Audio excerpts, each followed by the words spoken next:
ನಮಸ್ಕಾರ ಎಲ್ರಿಗೂ, ಹೇಗಿದ್ದೀರಾ? ನಾನು ನಿಮ್ಮ ಸುಜಾತ ಮಲ್ನಾಡ್.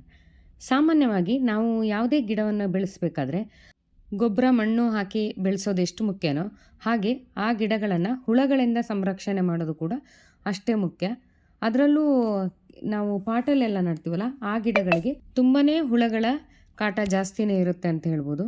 ಹಾಗಿರುವಾಗ ಅದಕ್ಕೆ ರಾಸಾಯನಿಕ ಸ್ಪ್ರೇಯನ್ನು ಬಳಸೋ ಬದಲು ನಾವು ಮನೆಯಲ್ಲೇ ತಯಾರಿಸಿದಂಥ ಕೆಲವೊಂದು ದ್ರಾವಣಗಳನ್ನು ಬಳಸೋದ್ರಿಂದ ನಮ್ಮ ಗಿಡಗಳನ್ನು ರಕ್ಷಣೆ ಮಾಡ್ಬೋದು. ಹಾಗಾದರೆ ಆ ದ್ರಾವಣವನ್ನು ತಯಾರಿಸೋದು ಹೇಗೆ ಅಂತ ನಾನು ತೋರಿಸ್ಕೊಡ್ತಾ ಇದ್ದೀನಿ.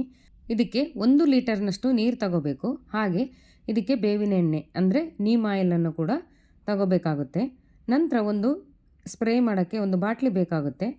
ಸ್ಪ್ರೇಯರ್ ಬಾಟ್ಲಿ ಏನಾದರೂ ಇಲ್ಲ ಅಂದರೆ ನಿಮ್ಮ ಮನೇಲಿ ಈ ರೀತಿಯಾಗಿ ಯಾವುದಾದ್ರೂ ಜ್ಯೂಸ್ ಬಾಟ್ಲಿನ ಏನಾದರೂ ಇದ್ದರೆ ಅದರ ಮುಚ್ಚಳಕ್ಕೆ ಈ ರೀತಿ ರಂಧ್ರಗಳನ್ನು ಮಾಡಿಕೊಂಡು ಉಪಯೋಗಿಸ್ಬೋದು. ಸ್ಪ್ರೇ ಬಾಟಲ್ ಇದ್ದರೆ ಅದನ್ನು ಕೂಡ ಉಪಯೋಗಿಸ್ಬೋದು, ಅಡ್ಡಿ ಇಲ್ಲ. ನಾನಿಲ್ಲಿ ಈ ಜ್ಯೂಸ್ ಬಾಟಲಿಯನ್ನೇ ಉಪಯೋಗಿಸ್ತಿದ್ದೀನಿ.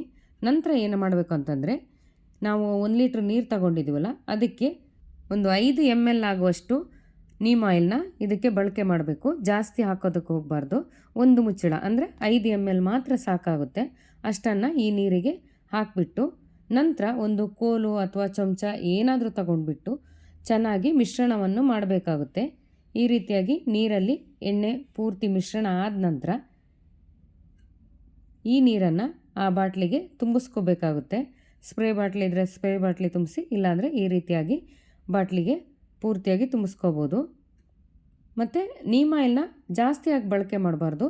5 ml ಬೇಕಾದಷ್ಟಾಯಿತು. ನೋಡಿ, ಇವಾಗ ದ್ರಾವಣನೂ ರೆಡಿಯಾಗಿದೆ. ಹಾಗೆಯೇ ಇದನ್ನು ನಾನೀಗ ಬಾಟ್ಲಿಯಲ್ಲಿ ತುಂಬಿಸ್ಕೊಂಡಿದ್ದೀನಿ. ಇದನ್ನು ಗಿಡಗಳಿಗೆ ಹೇಗೆ ಸಿಂಪಡಣೆ ಮಾಡಬೇಕು ಅಂತ ತೋರಿಸ್ಕೊಡ್ತಾ ಇದ್ದೀನಿ.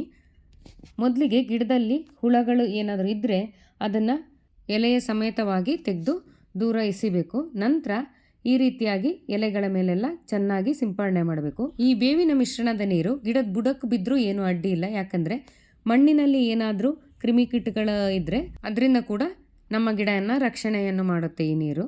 ಹಾಗಾಗಿ ಏನು ತೊಂದರೆ ಇಲ್ಲ. ಈ ರೀತಿಯಾಗಿ ತುಂಬ ಚೆನ್ನಾಗಿ ಸಿಂಪಡಣೆ ಮಾಡಬೇಕು. ಇದರಿಂದ ನಮ್ಮ ಗಿಡಗಳ ರಕ್ಷಣೆ ಖಂಡಿತ ಆಗುತ್ತೆ. ಈ ಹುಳ ಕ್ರಮೇಣ ನಮ್ಮ ಗಿಡದಿಂದ ದೂರವಾಗಿ ಗಿಡ ಚೆನ್ನಾಗಿ ಬೆಳೆಯೋದಕ್ಕೆ ಸಹಕಾರಿಯಾಗುತ್ತೆ.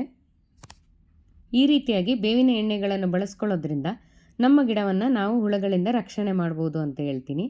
ಹಾಗೆಯೇ ನಿಮಗೆ ಈ ಮಾಹಿತಿ ಇಷ್ಟ ಆಯಿತು ಅಂತ ಅಂದ್ಕೊಳ್ತೀನಿ. ಇಷ್ಟ ಆದರೆ ಒಂದು ಲೈಕ್ ಮಾಡಿ, ಶೇರ್ ಮಾಡಿ, ಹಾಗೆಯೇ ಸಬ್ಸ್ಕ್ರೈಬ್ ಮಾಡೋದು ಮಾತ್ರ ಮರಿಬೇಡಿ ಮರ್ರೆ. ಇನ್ನೊಂದು ವಿಡಿಯೋದಲ್ಲಿ ಸಿಗ್ತೀನಿ. ಹೋಗಿ ಬರಲಾ? ನಮಸ್ಕಾರ.